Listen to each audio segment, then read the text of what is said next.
Selamat pagi untuk anak-anak kelas 7. Hari ini kita lanjutkan kembali materi pembelajaran kita setelah kalian semalam boleh catat materinya.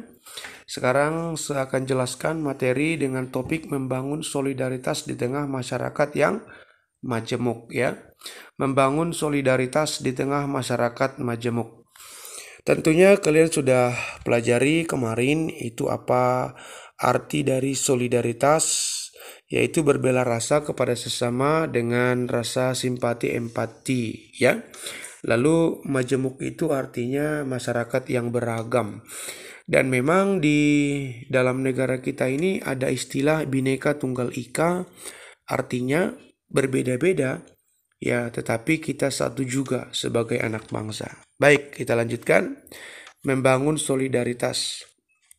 Nah, tentunya kita belum lupa apa itu solidaritas, yaitu berbela rasa kepada sesama dengan disertai simpati dan empati dan rasa belas kasihan.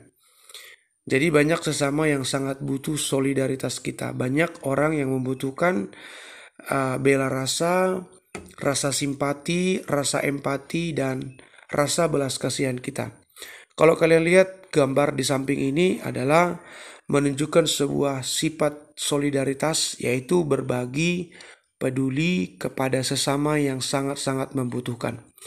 Apalagi di masa-masa pandemi COVID-19 ini, sikap solidaritas ini sangat-sangat dibutuhkan, di mana banyak sesama kita yang dalam kesulitan, masalah tentang makan minum, masalah tentang keuangan, kesusahan, kesulitan, maka berbela rasa, memberikan simpati, rasa empati, dan rasa belas kasihan lewat sebuah action, tindakan berbagi adalah perbuatan terpuji dan mulia pada saat sekarang ini. Alkitab memang berkata, lebih mulia memberi daripada menerima. Meskipun pada siklusnya ada saatnya kita memberi dan ada saatnya juga kita menerima, ya. Nah, Indonesia adalah bangsa yang majemuk, bangsa yang beragam. Jadi beragam itu artinya juga ada istilah lain berkata heterogen. Jadi masyarakat yang heterogen atau majemuk itu adalah kumpulan masyarakat yang berbeda-beda, baik suku, agama, ras, ya, dan lain sebagainya. Nah, Bhinneka Tunggal Ika yang saya sebutkan di awal tadi adalah pengikat bagaimana keberagaman itu tetap boleh selaras sejalan di negara kita ini. Meskipun kita tahu kemajemukan itu bisa memicu terjadinya konflik atau perpecahan pertikaian antar sesama. Antar suku A dan suku B bisa terjadi pertengkaran, perpecahan, saling mengejek, saling persekusi, saling membuli, itu bisa terjadi. Tapi itu pasti tentunya karena ada provokasi atau provokator oknum ya. Majemuk atau beragam terdiri dari berbagai suku. Ya tentunya kalau kau belajar dari mata pelajaran IPS atau lainnya, Indonesia ini beragam suku, beragam budaya, beragam bahasa, dan lain sebagainya ya. Negara Indonesia merupakan negara kepulauan yang terdiri dari ribuan pulau kecil dan sejumlah kepulauan besar. Maka disebut Indonesia itu nusa. Nusa itu pulau, ya, satu nusa satu bangsa. Jadi negara kepulauan itu diikat dengan Pancasila, sehingga pulau-pulau yang terpisah-pisah disatukan dengan ideologi Pancasila dan dasar negara Pancasila dan juga Undang-Undang Dasar 1945. Bangsa yang beragam atau multikulturalisme akan sangat terbuka untuk terjadinya konflik horizontal, pertikaian antar sesama yang seperti saya jelaskan tadi. Nah, anak-anakku, kalau kita lihat dalam kitab Mazmur 133, di situ ada cerita tentang hidup rukun, ya. Persaudaraan yang rukun itu indah, ya, rukun itu indah antara bangsa, suku bangsa, budaya, masyarakat yang berbeda, keyakinan dan lain sebagainya bisa rukun. Itu sebuah harmoni kehidupan yang sangat indah. Makanya persaudaraan yang rukun, rukun itu indah, rukun itu membawa sukacita atau bahagia. Nah, hidup dalam kerukunan adalah keadaan hidup yang bahagia. Antara yang berbeda bisa menyatu, itulah Indonesia Raya. Nah, Hidup dalam kerukunan membawa bahagia dan kita akan semakin solid dan kuat. Jadi bersatu kita teguh, bercerai kita runtuh, ya. Lihatlah gambar di samping ini. Mereka begitu indah dari berbagai perbedaan yang ada, baik warna kulit, warna rambut, ya. Tapi ketika mereka mengikatkan satu dengan yang lain, akan menjadi sebuah keindahan yang luar biasa, solid. Nah, sapu lidi jika lidi satu tentu mudah dipatahkan dan tidak bisa berguna.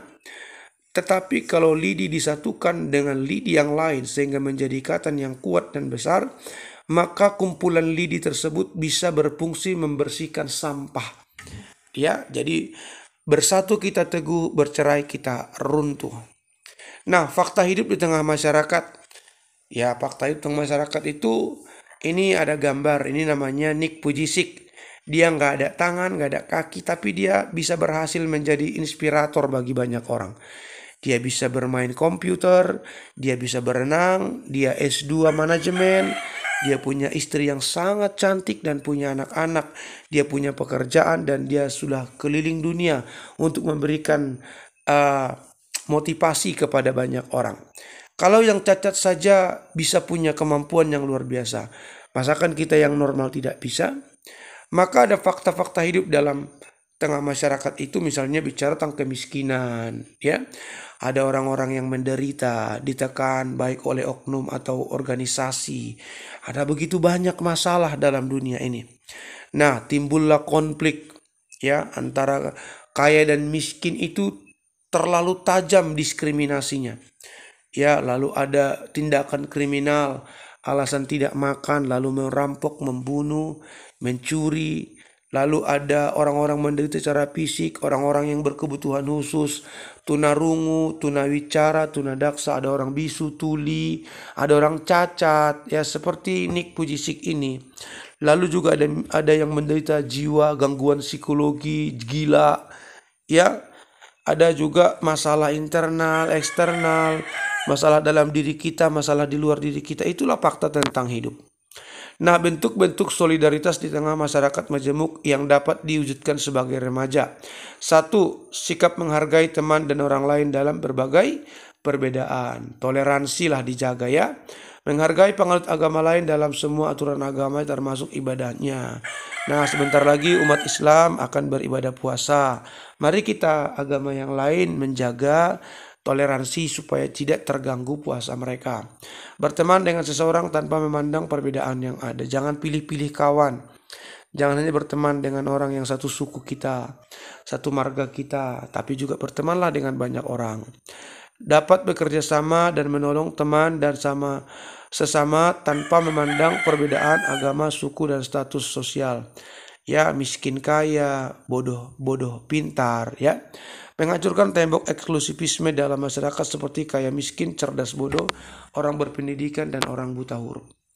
Kalian tahu siapa yang digambar ini? Ini namanya Mother Teresa, seorang juster yang penuh cinta kasih, tidak memandang sesama dan rupa, pangkat, jabatan, kekayaan. Ia melihat manusia itu adalah sesama dan juga jiwa yang berharga bagi Tuhan. Dia melayani banyak orang miskin. Nah, inilah masyarakat majemuk tadi. Ada Buddha, Hindu, ada agama Islam, Kristen, ada pastor, dan lain sebagainya. Kita diikat dengan Bhinneka Tunggal Ika. Nah, ini dulu penjelasan pada pagi hari ini. Tuhan Yesus memberkati kita senantiasa, jaga kesehatan dan tetap berdoa, bersiap-siap banyak belajar untuk menjelang ujian PTS kita, dan kalian kerjakan tugas apa yang belum dikirim.